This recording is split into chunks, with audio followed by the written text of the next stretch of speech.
I believe in the power of horses and the power of nature to really bring us back in touch with our innate being, our authentic self.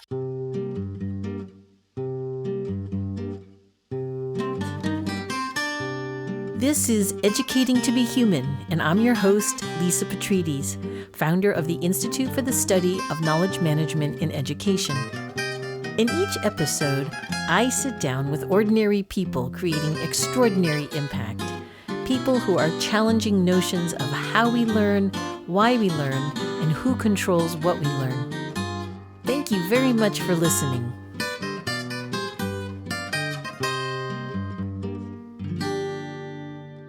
All right. Well, Wendy, thank you so much for joining us today. I'm so glad you're here to speak with us about the work you do. As many of you are doing, and I am as well, I've been thinking a lot about education. And it's so clear to see that the focus on how we traditionally learn really neglects that connection to the body and nature as an essential source of knowing and learning. And I think the work that we'll talk about today that you do is such a great example and really sort of pushing the boundaries and showing us how learning is deepened when it's embodied in some way, and how there's really a potential for deeper understanding and learning when we reconnect education with the physical and the emotional parts of ourselves. You've been working on something that's been just completely intriguing to me in your company, Gallop Ventures. And I'd love to just hear a little bit about that. You're working with education programs on a ranch, the TomKat Ranch here in California. I've been the fortunate participant in some of these, so I've seen firsthand what some of this work is that you do, but I would love for our listeners to hear more about it. Sure, absolutely. Thank you so much for having me. And I love sharing the work that we do, both at the ranch and with the horses. So maybe starting with the horses, the field of equine guided education has many permutations, I guess to say. I do it as a leadership coach. A lot of people do it for therapeutic riding and other ways of knowing and interacting with horses. I got excited about doing this kind of work after many years of teaching people riding and seeing how much they connected with the horses and how much they were learning from the horses. And it was, certainly the skills of how to be a rider and horsemanship skills. But what intrigued me was the deeper content that they were learning about themselves, self-awareness, sense of power, sense of, awareness of their self and their boundaries and the way that they put energy out into the world. So there's a lot of different applications. And I started my company years ago with two other people, one who was a therapist, one who was a business person. And our goal was to bring the horses to different people who came to the programs. And we have been doing it for years. So you were teaching horse riding and you were seeing how they were learning or how they were interacting or sort of the power of the relationship between the horse and the person.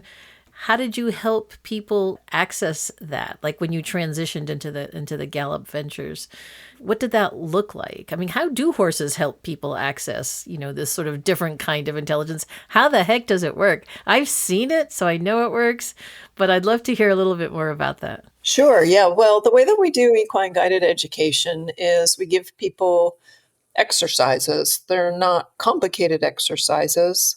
If you're familiar with ropes courses, for example, this is experiential learning. So we give people exercises. It might be lead a horse, or it might be brush a horse, or it might be pick up a horse's foot, or it might be navigate the horse through a series of obstacles. And we're not emphasizing horsemanship skills. We can teach that along the way, but we're emphasizing how do they go through the process of that exercise. And then as they navigate that, we talk to them about what's showing up for them. We call the horses the teachers, and we call ourselves sort of the facilitators or the interpreters, because what I do is watch the horse's body language, as you've seen, And I explain to the person, hey, I just saw the horse respond this way to what you just did. And then I might ask you a question. What does that mean to you? Or what does that suggest to you? Or why do you think the horse did that? And then we might have a conversation about why you think that happened. And I might be able to offer you some insights about why else I think it might happen based on what I'm reading from the horses. That's obviously based a lot on your experience that you've accumulated over the years. But I've heard you refer to the horses as a 1,000-pound biofeedback machine. And maybe you could talk a little bit about, is there science behind that? Like, how is it that horses mirror what's going on inside us? Horses are herd animals and they are prey animals. So out in the wild, they would be very, very, very aware of their environment and of any change in their environment. And so when we take them into a setting where they're interacting with us, when there is a change in their environment, which it could include the people who are in, say, that space with them, they pay attention to that and they react to that. The reason they do is because they are historically wild animals and they still have a lot of that innate wildness in them, so that their instinct is to stay safe. And the way that a herd animal stays safe is two things. One is being in groups, and two, running. And so as soon as they would be afraid of something, they would move away. And so that's the kind of dynamic that we pay attention to. Horses that have now been domesticated, they don't run away very often, although I've seen cases where they do, which is really interesting.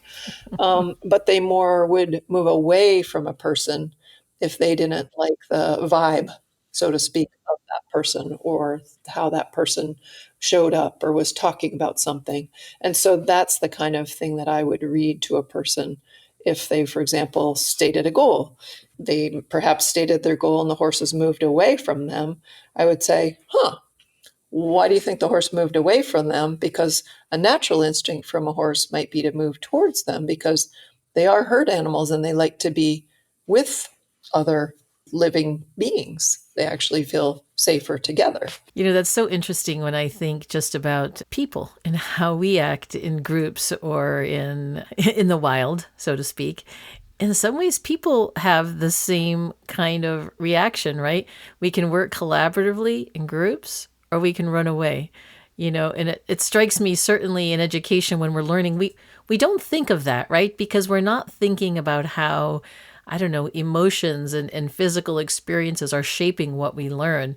But it strikes me that we're so similar in that way. I agree with that. No, and I often talk with a group when they come and I'll say, okay, well, horses work as herds and humans work as teams and or family units. Like we do rely on each other, as do herd animals. And then just getting to the science that you asked about, there's quite a lot of research that's been done, and it includes things like studying cortisol levels. It includes things like heart rate variability, brainwave activity. There's a lot of biofeedback. That's what you mentioned, those 1,000-pound biofeedback mechanism. There's a lot of our body language that a horse is reading.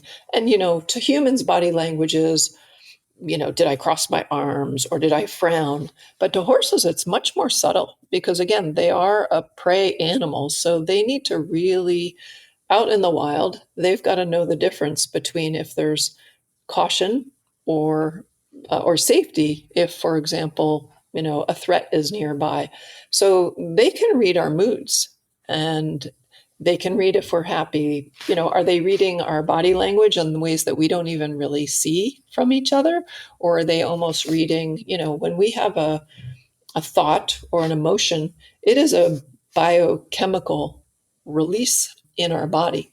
And it may well be that they're that sensitive to us. In the same way that they use animals like dogs that can recognize, physical ailments in people, and they're being used for those early detection. The horse is the same thing. I mean, animals, even my domestic horses, I'm looking out on the field right now. If all of a sudden a predator came near, one horse's head would go up very quickly, and that would tell the whole rest of the herd, watch out. And if that horse went back to eating grass again and relaxed, then the rest of the herd would relax, but they're watching others' body language. To your point, in the same way we do, there's a new person who comes into somebody's workplace.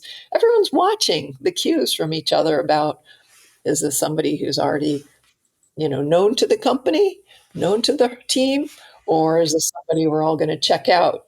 We do that because we are mammals and we are biologically programmed to make sure we are safe.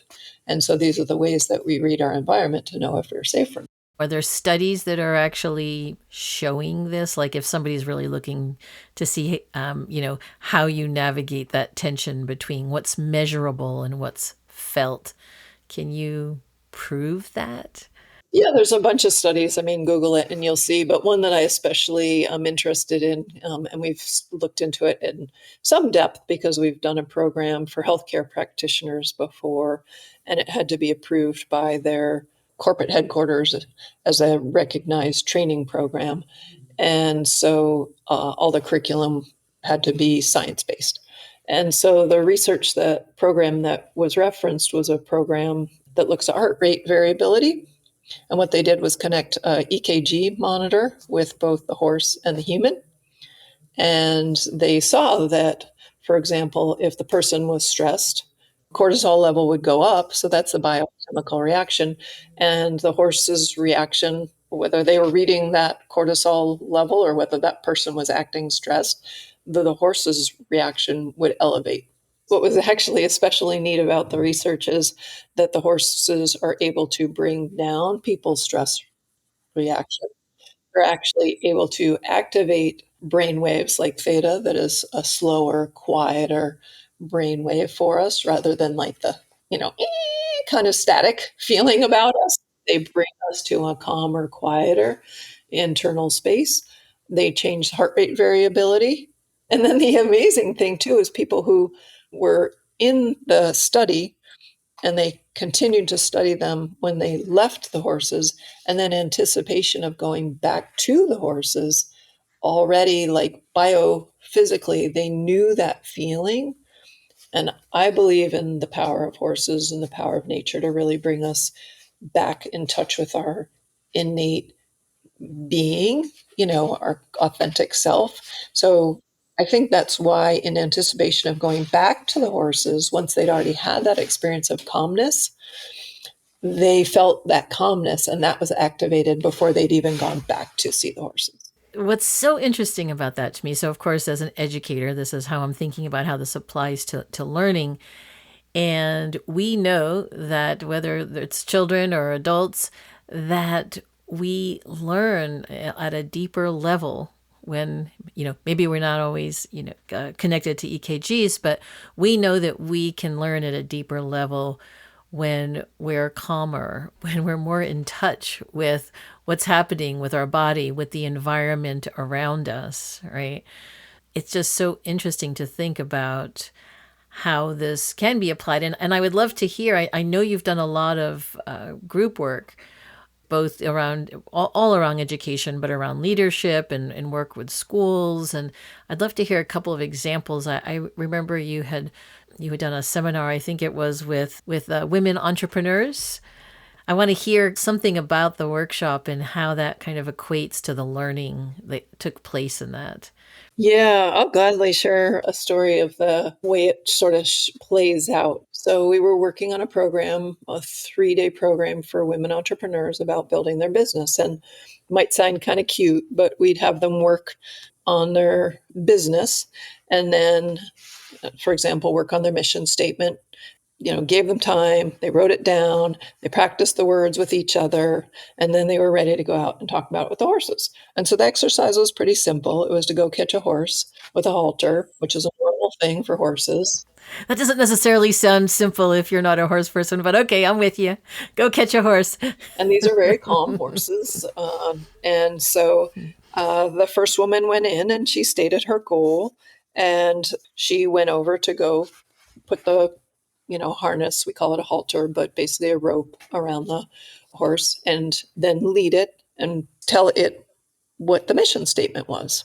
And what that's doing is, when you name, words have power and words have energy, and a statement of intention about something that presumably means something to you, a la your mission statement. When you say that, it's alive in your body. It's energetic connection to what you said. So she said this to the horse, and the horse came along with her and walked, following her rope. And he was so pokey, slow, slow, slow. So we talked to her. We said, how much energy do you have about this goal that you've set, your mission statement? And she said, well, I think it's what I want to do, but I'm not sure. Maybe I want to do. Anyway, we get the picture. She's got to go home and do some homework on her mission statement because the horse wasn't that excited about what she was doing. And when I say excited, when you figured out this something that really resonates deeply within yourself, is very authentic to who you are, the horse will come right up. They love that feeling of authentic. It feels very safe to them. It feels very safe to us, as humans too, when someone's being very true. So, same exact pokey horse. The next lady goes in, she states her goal, and the horse takes one look at her and runs away, all the way to the other end of the pasture where we had them, and stops and stares at her.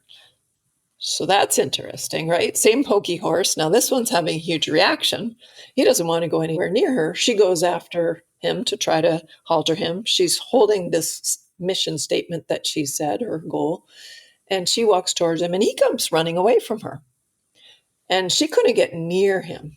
So the point is not to chase the horse. I said, well, come on back and let's talk about your goal because something's got the horse really activated. So what is he doing? He's just picking up on some vibration, some vibe. I call it like the static in her force field. And so she comes and she tells us why she has set her goal and how she deserves it. And she's worked really hard. And she sounds just mad the whole time. And I'm just listening as a human. I don't know this person. And I just thinking, she just seems mad. No wonder he doesn't want to go near her. So I ask her, like, is this really truly your goal? Is this really what you want to be doing with your life? And she got really quiet. And I said, how about close your eyes for a second? I want you to really be true to yourself. And so she took a second and she took a deep breath. And then she got pretty choked up and teary. And she started talking about how, well, that wasn't actually really what she wanted to do, it was what she thought she should do, and da da da da da da da. And the whole time that she was telling us then why she was doing this and why it wasn't really her thing, he walked across the whole arena and came and put his head right at her shoulder. Why did he do that? I've seen it a million times. So lots of people could say, well, it sounds like a coincidence and maybe she had a carrot or all the things that people like to discount until you see this happen again and again and again and again. Anytime the person is authentic and true to themselves, the horse will come back in and want to be with them because, again, he'd rather be in herd, in community, safe, in a group of other living beings than to be alone. Being alone to him is a really scary place. Kind of true sometimes for humans as well. It's authenticity that she works through. It's, leaderships, but, leadership can look a lot of different ways. And we make sure when we talk to people about leadership that, like, I've had somebody before who came in, he was a hard charging lawyer, and he came in to go grab the horse, or I guess he was trying to pat the horse, but his energy was quite unwelcoming to the horse. So the horse pulled away very strongly. And I said, if you want to be close to the horse, could you just take a deep breath and be a little bit more present with your approach? Would the horse read his energy when it was softer, different? And it's not a judgment from the horse about whether you're soft or aggressive, but it just was inauthentic. And he was like, oh, yeah, I thought I needed to be like a strong guy when I went to go approach the horse. And I said, you know what? Actually, you are a strong guy, but it didn't mean that you had to come up like over amped. You can just be strong by being who you are. oftentimes with the horses, and even when we watch a herd of horses, leadership, we'll ask people in looking at a group of horses, which one do you think is the leader? And sometimes they think the one that looks like, the misbehaving black stallion is a leader because he's got a lot of fire to him. And in fact, in a herd, and this is true, I'm on a cattle ranch. We have cattle, we have goats, we have horses, and the leader isn't usually the flashy one. It's usually the one who's looking out for the herd. It's the wise one. It's the one who cares. It's the one who makes time for looking out for the whole. It's such an authentic way of knowing, whereas so often the way we're teaching things, again, whether it's in a school or in a training, it's a much more detached way of knowing, right? We're prioritizing just the cognitive side of learning. And I'm wondering about how we could translate that more, into something that people understand and can do, and how we can like embody our learning. Not all of us are going to be able to come out to, the ranch there or in other places that have this kind of work take place. Is there some way we can think about how we bring that back in to education? I definitely think so. I mean, one of the lessons from working with animals on the ranch and working with my team, who are people working on the land and in nature, is we are mammals also. And we are evolutionarily adapted to moving our bodies a lot, you know, walking around for food, growing food. Like that's what we did for so many thousands of years. And so, even just the simple nature of being in our body, giving kids exercises to do, hopefully they could get outside also, because there's so many benefits of being in contact with nature. But even just to work with our hands and giving people an exercise to do, or sometimes when we have kids programs here, I think about how many people who grew up in an urban area or even grew up and didn't get outside to play, they might not really understand gravity. They might not really understand how water moves. Like you miss some very fundamental things if you don't have a lived physical experience of how the world works. And we are teaching everybody to learn things in their brain, but we're not activating somatically our body or our heart or our instinct. Like so many people call me and say, well, what should I do with my career? And I say, well, what do you want to do? What calls you? Do they have any instinct for what calls them, what their heart wants to do, what their being wants to do? This thought that our brain is the only smart part of us, I think puts us down a track that is unfortunate, because people will follow that track and do what their brain, they think they should do. And at some point in their lives or in their careers, they go, geez, why am I doing this? I have no joy in this. I, I did it because I was supposed to. It's kind of like the lady when the horse ran away from her. That was her story. She did it because she was supposed to. She thought it was what is expected of her. So that's part of what I would say. And valuing also thinking about, where do people go after they finish school?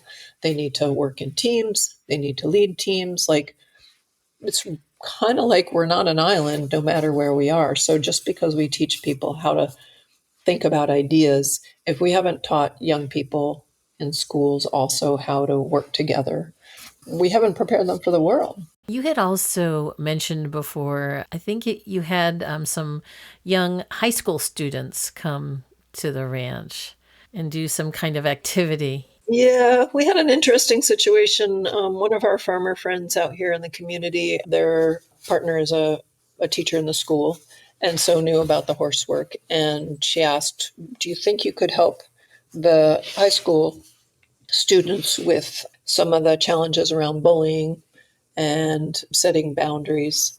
And I said, absolutely. So we had a group of students come in, and they were pretty shy at first. None of them had ever been around a horse. It was a big animal. They were really cautious about getting involved with the horses.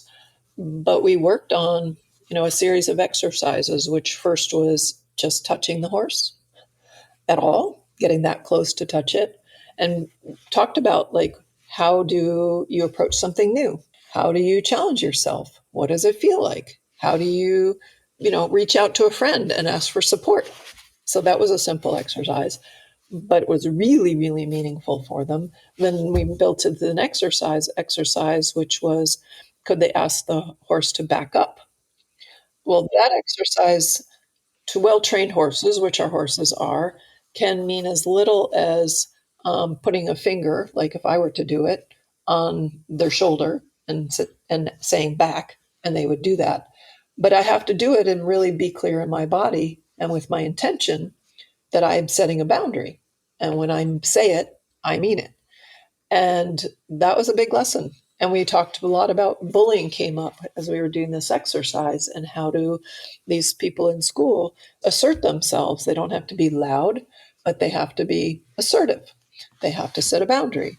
And so by the end of it, they'd all ask the horse to back up. They'd all got to that they could do it. First they were leaning in really hard with all their weight. And I was like, you don't have to do it like that, but you can do it. There's an energy of, you know, asking versus telling. And asking while you Right. push is a very confusing energy for the horse. Telling the horse by pushing so that your action mirrors your words and your intentions, that means everything to the horse. The students really understood that. The teacher watched them all. By the time they left, everyone was giggling and having a blast. They kept wanting to do more things with the horses. And I saw the teacher a week later at the farmer's market, and she said that she had mentioned a few times during the week about, how did you do that with the horses when one of the kids was struggling? Mm. Because it was that somatic experience. They understood in their body now how to ask for what they wanted. And we were really excited that we could do that. We've had them back a few times now and we've built into, next level exercises. But I think that was a really powerful experience. We've also done, like a next level exercise was navigating an obstacle and working as a team to do that. And how do they communicate and how do they share leadership? So there's a lot of ways that we, can work with the horses. They're incredibly patient, but the happy thing is that when the kids or when a group is really animated and the energy is very authentic, it doesn't feel like effort to the horses when you watch them. They're just kind of joining in. I had one group before, their version of how to get the team cohesiveness together. They struggled for it a while. They're like, well, how are we going to tell the horse a consistent message together so that it would cross over this step that it had to step over?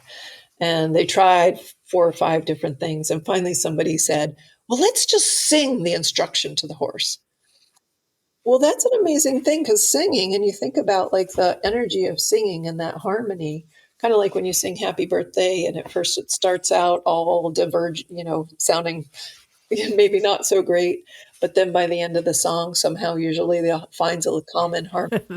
That's so true. And that is the power of the collective. And as soon as that common chord came together, the horse stepped right over the step. It's not, I mean, it looks kind of like magic. It sounds kind of like a coincidence. But to me, because I'm tracking the flow of the bioenergetic feedback, it just makes absolute sense to me that consistency of mind, body, intention comes together and the horse just feels called to be in that space. Again, the herd animal pull. Right, right.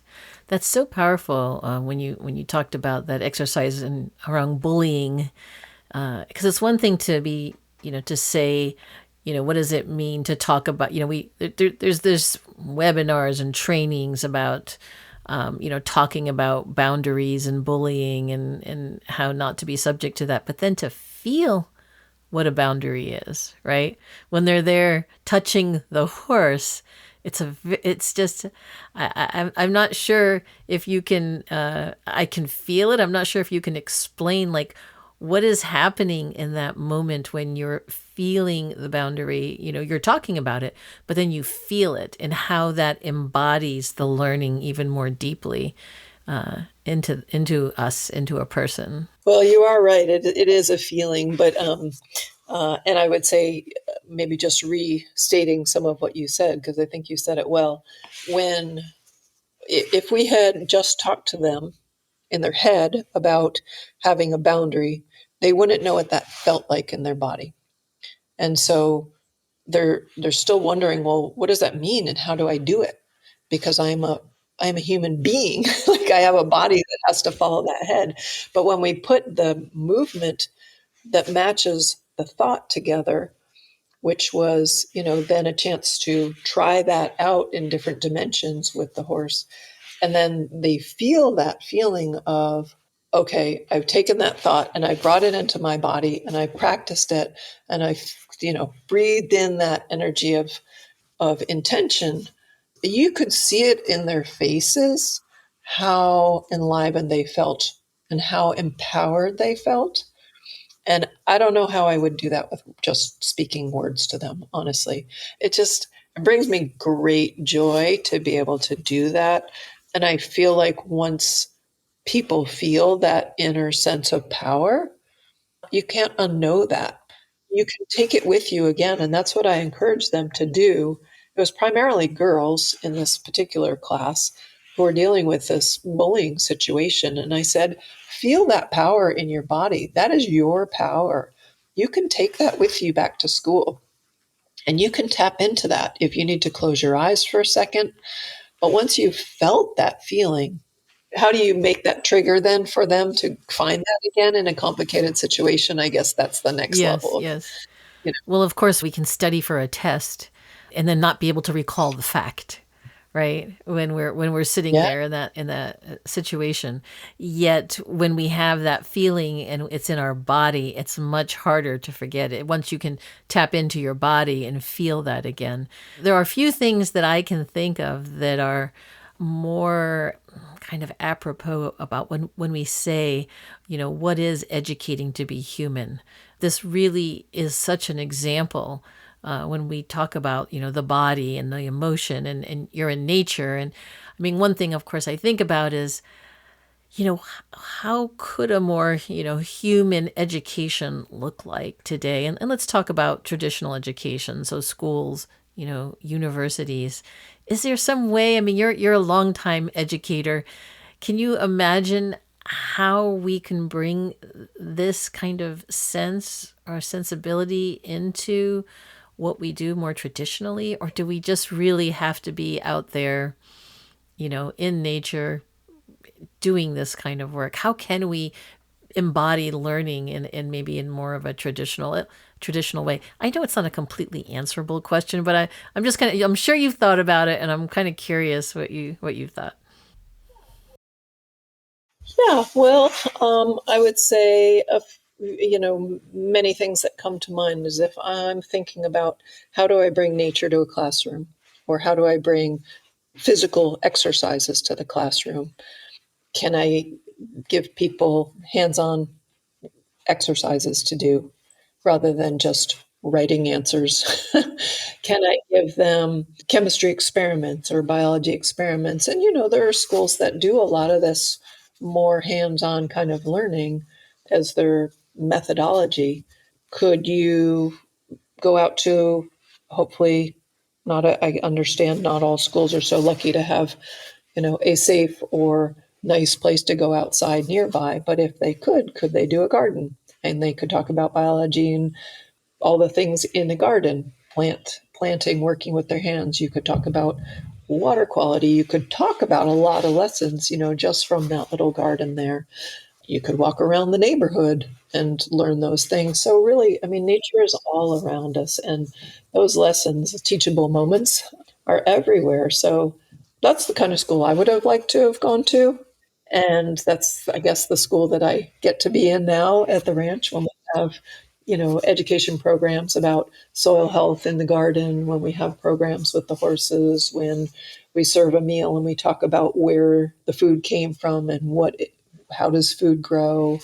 We're trying to connect people with nature and connect people with the real world around them so that they have that familiarity and comfort with that, but also so that activates the body and the heart and the mind. Wendy, this has been so illustrative. Again, thank you so much. I just, in this world today that really undermines what we intuitively know, the importance of being able to, reclaim these physical and emotional ways of knowing and reconnecting with nature, it just seems so essential to learning.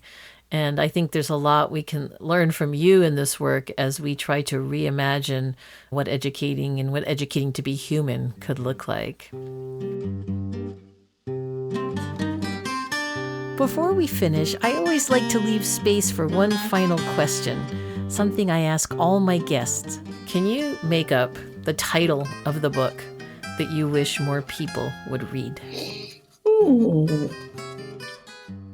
If we care for nature, it will care for us. How's that? I like it. I love it. Wendy, I wonder if you want to tell us just a little bit more about your work in the context of TomKat Ranch, or where people can find out more about this work and you that they do if they want to learn more. Yeah, absolutely. Gallop Ventures has got a website, so they can check that out.